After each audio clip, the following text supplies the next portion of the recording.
আমি দুধ গরম করে রান্নাঘর থেকে ফিরে আসছিলাম, তখনই শাশুড়ি মায়ের ঘর থেকে অদ্ভুত শব্দ শুনতে পেলাম। আমার শাশুড়ি বারবার বলছিল, এখন থামো, আমি ক্লান্ত হয়ে গেছি। আমার আর এতটুকু শক্তি নেই। তুমি খুব শক্তিশালী, কিন্তু আমি দুর্বল। তারপর যখন শ্বশুরের রাগিত স্বর শোনা গেল, শ্বশুর বলছিলেন, চুপ করে বসে থাকো এবং এভাবেই চলতে দাও। এসব শুনে আমি ভয় পেয়ে গেলাম এবং আমার ঘরে চলে এলাম। যখন আমি ঘুমোতে গেলাম তখন ভাবতে লাগলাম, আমার শ্বশুর এত শক্তিশালী কিভাবে? আমারও তো এমন একজন স্বামী চাইছিল। হ্যালো বন্ধুরা, আমার বিয়ে খুব তাড়াহুড়োতে হয়েছিল। একটি ভালো ঘরবাড়ি হওয়ার কারণে আমার বাবা মা বিয়ে থেকে অস্বীকার করেননি এবং আমার দ্রুত বিয়ে দিয়েছিলেন। আমি শ্বশুরবাড়িতে এসে 1 সপ্তাহ হয়ে গিয়েছিল এবং আমি আমার স্বামীর দৈনন্দিন রুটিন ভালোভাবে জানতাম। সে প্রতিরাতেই দুধ পান করতে পছন্দ করত, কিন্তু আমি ভুলে যেতাম। আমি প্রতিবার ছোট ছোট জিনিস ভুলে যেতাম এবং কিছু জিনিসকে বেশি গুরুত্ব দিতাম এবং সেই সব নিয়ে ভাবতে থাকতাম। 3 দিন ধরে আমার স্বামী আমাকে রাতে দুধ আনতে মনে করিয়ে দিচ্ছিল। আমার দুধ পান করার অভ্যাস আছে, কিন্তু আমি আবার ভুলে গেলাম। একদিন আমার স্বামী রাগ করে আমার কাছে এল এবং রাগ করে আমাকে বলল, আমাকে কি প্রতিরাতেই তোমাকে বারবার বলতে হবে? আমি দ্রুত উঠে রান্নাঘরে চলে গেলাম। আমার শাশুড়ি আমার ঘরে ছিল। যখন আমি দুধ গরম করে ফিরে আসছিলাম, তখন শাশুড়ি শ্বশুরের ঘর থেকে অদ্ভুত শব্দ আসছিল। শাশুড়ি বারবার বলছিলেন, এখন থামো, আমি ক্লান্ত হয়ে গেছি। আমার আর শক্তি নেই। তুমি খুব শক্তিশালী, কিন্তু আমি দুর্বল। তারপর শ্বশুরের রাগত স্বর শোনা গেল, তুমি কি একটু থামতে পারো না? এসব শুনে আমি হতভম্ব হয়ে গেলাম এবং আমার ঘরে চলে এলাম। যখন আমি ঘুমোতে গেলাম তখন ভাবতে লাগলাম, আমার শ্বশুর এত শক্তিশালী কিভাবে? আমারও তো এমন একজন স্বামী চাইছিল, কিন্তু আমার স্বামী খুব তাড়াতাড়ি ক্লান্ত হয়ে যেত। এই ভাবতে ভাবতে আমি ঘুমিয়ে পড়লাম। সকালে যখন আমি উঠলাম তখন আমার শাশুড়ি রোজের মতো ঘরের কাজ করছিলেন।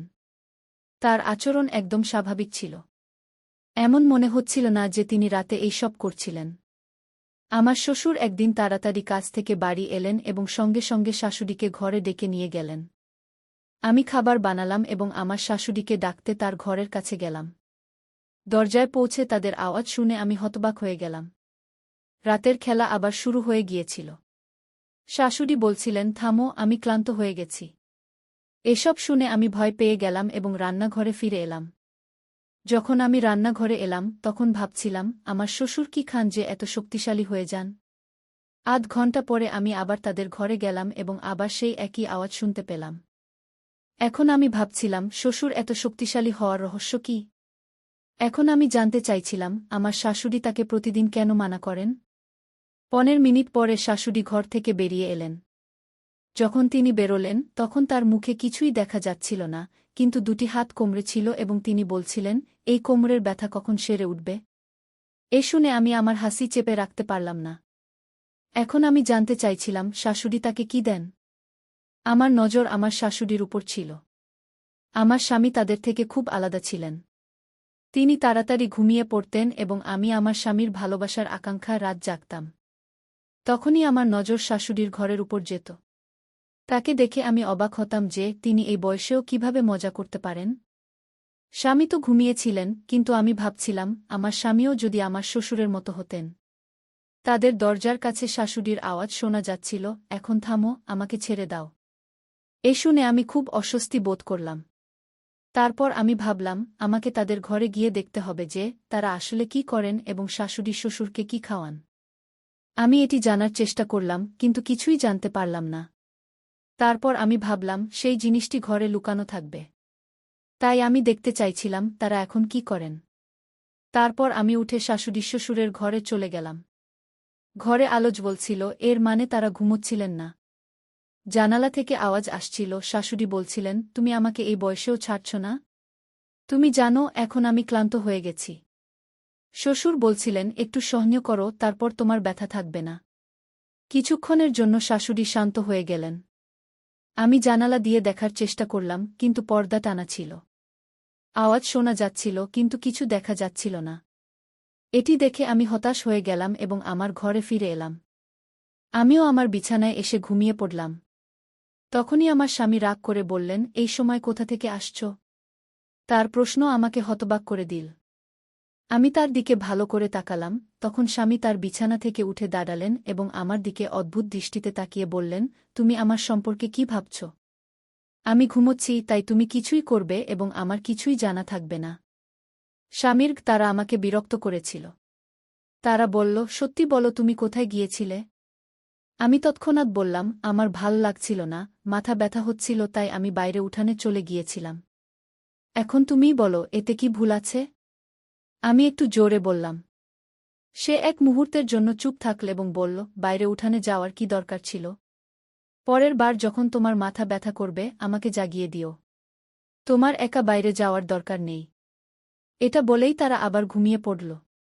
জানি না আমার মনে কি চলছিল, আমি তাদের ভালোবাসার জন্য তৃষ্ণার্ত ছিলাম, কিন্তু নিজে থেকে তাদের কাছে যাওয়ার সাহস পাচ্ছিলাম না।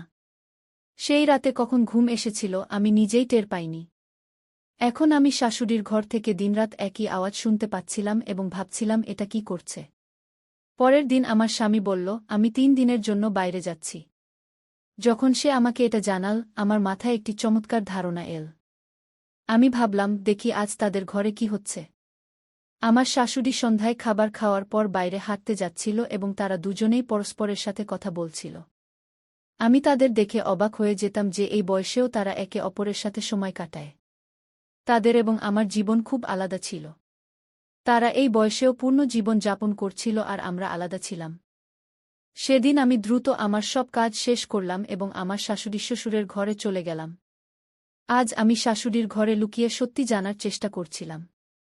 আমার শ্বশুর তার স্ত্রীকে খুব ভালোবাসেন এবং তাকে খুব খুশি রাখেন। আমার স্বামী আমাকে ততটা খুশি রাখতে পারে না, তাই আমি জানতে চেয়েছিলাম আমার শ্বশুর এমন কি খান যা তাদের এত শক্তিশালী করে তোলে। আমি এটা আমার স্বামীকে দিতে চেয়েছিলাম। এটা দেখার জন্য আমি সেই রাতে তাদের ঘরে লুকিয়েছিলাম। সেই রাতে আমি যা দেখলাম তাতে আমি হতবাক হয়ে গেলাম। আমি তাদের কোনো শর্ত ছাড়াই দেখছিলাম। কিছুক্ষণ পর আমি উঠে দাঁড়ালাম এবং তাদের কাছে গেলাম। তারা আমাকে অবাক হয়ে দেখছিল, তাদের বিশ্বাসই হচ্ছিল না যে আমি তাদের ঘরে আছি। পরের দিন আমার স্বামীও বাড়িতে ছিল না এবং এখন আমি আবার সিদ্ধান্ত নিলাম যে আমি রাত কাটাবো আমার শ্বশুরের ঘরেই। সম্ভবত এটা আমার শাশুড়ির জানা ছিল, তাই সে রাগ করে আমাকে বলল, আজ রাতে তুমি যদি আমাদের ঘরে আসো, তাহলে আমার থেকে খারাপ কেউ হবে না। এটা শুনে আমি খুবই বিরক্ত হলাম। ঠিক তখনই আমার শ্বশুর সেখানে চলে এলেন। আমাদের কথা বলতে দেখে তিনি আমাদের দিকে এলেন এবং আমার দিকে তাকালেন। তারপর আমি মৃদু স্বরে বললাম, মা আমাকে রাতে ঘরে আসতে মানা করছেন। এটা শুনে আমার শ্বশুর খুব রেগে গেলেন এবং রাগত স্বরে তার দিকে তাকিয়ে বললেন, বুকে মানা করো না। তার উপর আমার ঠিক ততটাই অধিকার আছে যতটা তোমাদের উপর আছে। তারপর তুমি তাকে কেন মানা করছ? যা তুমি নিজে করতে পারো না তাকে করতে দাও। তার চলে যাওয়ার পর আমার শাশুড়ি বলল, যদি তুমি আজ আমাদের ঘরে আসো, তাহলে আমি তোমার স্বামীকে তোমার বিরুদ্ধে করে দেব। এটা শুনে আমি খুবই বিরক্ত হলাম। যদি সে আমার স্বামীকে আমার বিরুদ্ধে কিছু বলে, তাহলে সে আমার উপর রাগ করবে। আমার পক্ষে এসব সহ্য করা অসম্ভব ছিল। আমি জানতাম আমার স্বামী সন্দেহপ্রবণ মানুষ। যদি তার মনে কোনো কথা ঢুকে যায় তাহলে তা দূর করা সহজ নয়। আমার এখনও মনে আছে, যখন প্রথম দিকে একবার আমি ঘর থেকে বাইরে চলে গিয়েছিলাম, তখন সে আমাকে কত রাগ করে কথা বলেছিল। আমি তার চোখে সন্দেহ দেখে ভয় পেয়ে গিয়েছিলাম। যদি আমার শাশুড়ি এমন কিছু বলে তাহলে আমি কি করব? আর আমার স্বামী তার মায়ের কথা শুনবে এবং তার উপরই বিশ্বাস করবে। তারপর আমি সিদ্ধান্ত নিলাম যে আমি আমার শাশুড়ির কথা মানব, তার সাথে মিশে যাব এবং সে রাগ করবে না। সে আমার স্বামীকে আমার বিরুদ্ধে করার চেষ্টা করবে না। আমি রাতের খাবারের পরপরই আমার ঘরে চলে গেলাম এবং ঘুমিয়ে পড়লাম। আমি খুব খুশি ছিলাম যে গতকাল আমি আমার শ্বশুরের ঘরে গিয়েছিলাম এবং তাদের দেখে আমি আনন্দ পেয়েছিলাম। কিন্তু যখন আমার শাশুড়ির আচরণের কথা মনে পড়ল, আমি চুপ হয়ে গেলাম। ঠিক তখনই দরজায় কড়া নাড়ল। আমি দরজা খুললাম, সামনে আমার শ্বশুর দাঁড়িয়েছিলেন। তিনি আমাকে অবাক হয়ে দেখলেন এবং বললেন, আজ তোমাকে আমার ঘরে আসার কথা ছিল, এখনও কেন আসনি? তার কথায় আমি ভাবনায় পড়ে গেলাম এবং বললাম, আজ আমার শরীর ভালো নেই। আমার শ্বশুর কিছুক্ষণ আমাকে শান্তভাবে দেখলেন, তারপর বললেন, আমি জানি তুমি কেন মানা করছ। তুমি সম্ভবত তোমার শাশুড়ির ভয়ে এসব বলছ। চিন্তা করো না, আমি তাকে বুঝিয়ে দিয়েছি। এখন আমি তোমার জন্য অপেক্ষা করছি। যখন আমি তার ঘরে গেলাম, আমি খুব খুশি হলাম এবং তারা আবার সেই একই কাজ করছিল। আমার শাশুড়ি গতকালের আগেই ক্লান্ত হয়ে পড়েছিল। কিছুক্ষণ পর তার শ্বাস ছোট হয়ে এল এবং বলল, আজ আমার শরীর ভালো নেই, আমি আজ এসব করতে পারব না। ঠিক সেই মুহূর্তে শ্বশুর বললেন, তোমার কি সমস্যা হচ্ছে?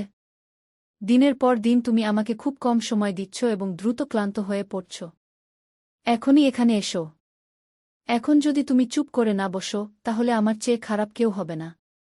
তারপর আমার শাশুড়িও আমাদের সাথে চলে এল। আমরা বেশ কিছুক্ষণ ধরে এটাই করতে থাকলাম।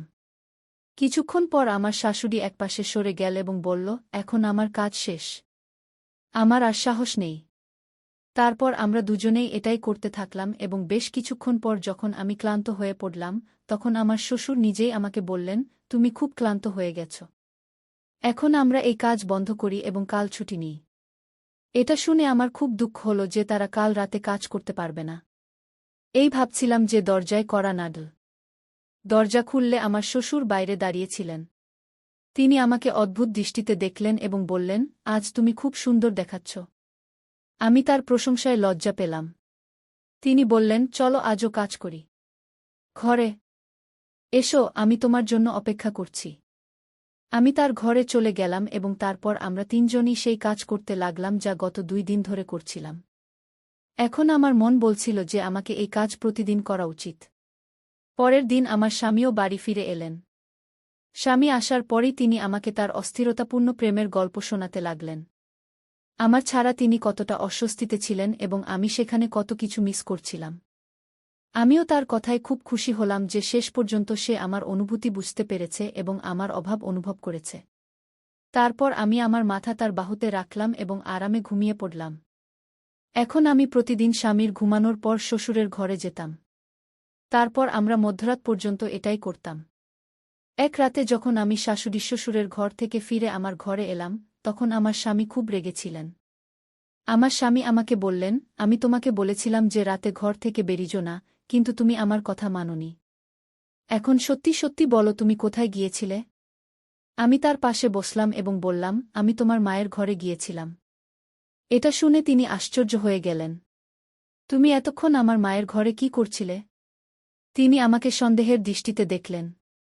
আমি বললাম, আমার তার সাথে কাজ ছিল, তাই গিয়েছিলাম। এরপর তিনি চুপ রইলেন এবং কিছু বললেন না। এখন দ্বিতীয় বা তৃতীয় দিন যখন আমি আমার শাশুড়ির ঘরে সুখ নিতে যাচ্ছিলাম, এবারও তারা ঘুমাননি, তখন আমার স্বামী আমাকে জিজ্ঞাসা করতে লাগলেন যে তুমি মায়ের কাছে কি কাজ করতে যাও? আমি কিছু না বলেই যেতে লাগলাম, কিন্তু আমার স্বামী আমাকে টেনে বিছানায় ঠেলে দিলেন এবং রেগে বলতে লাগলেন।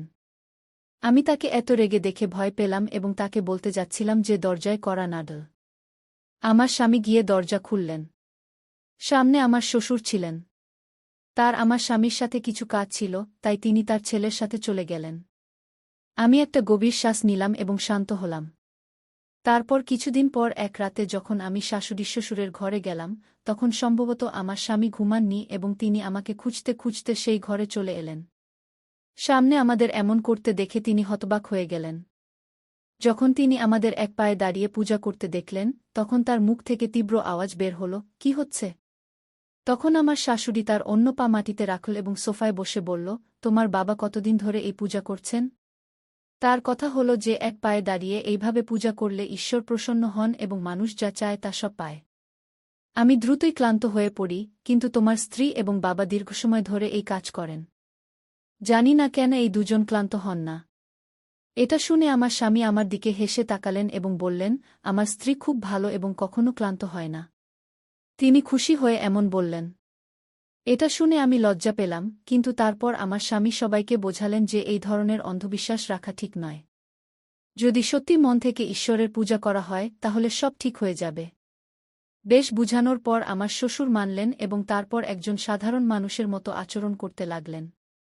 এখন তিনি সকালে স্নান করে ঈশ্বরের ধ্যান করতে লাগলেন এবং আমরাও নিজেদের সংশোধন করলাম এবং ভালোভাবে থাকতে লাগলাম।